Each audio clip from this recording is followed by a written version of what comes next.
A priest who wishes to remain anonymous said that when he was newly ordained, he offered his first Mass and afterwards went to a coffee shop. The proprietor was a Vietnamese man who saw that he was a priest and was very excited. He insisted on serving him personally. Father asked if he was Catholic. He said yes. Father then asked how he got to the United States, and he said he immigrated when he was a boy. He was 10 years old.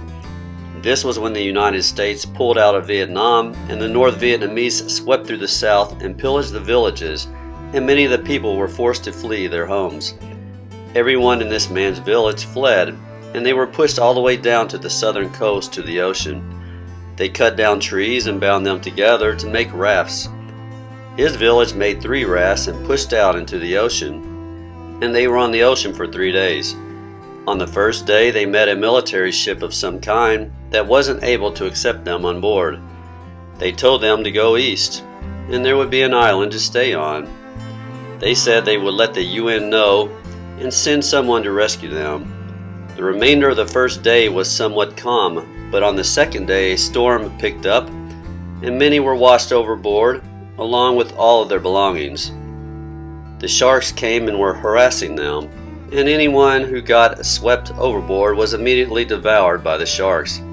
This was a terrifying event for the people on the rafts, and eventually they did make it to the island.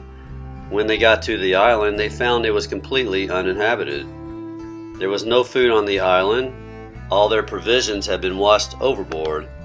It was several weeks before the UN helicopters or planes were able to drop provisions. During that time, they were starving. They had to eat the bark off the trees, and some ate grass. There were poisonous snakes on the island who bit some of the people and they died. Some others starved to death or got sick and died from disease or infection. Eventually, the UN started dropping them relief packets, and they were at least able to have food to eat. But it was still 3 months that they lived on that island, before they were finally rescued by a UN ship that brought them to the United States. As the man was telling Father his story, Father was amazed and told him he was surprised at what he had to go through. He told Father that nobody on his raft died, but some on the other 2 rafts did and perished in the seas or on the island, but none on his perished at sea or on the island. They all made it to the United States.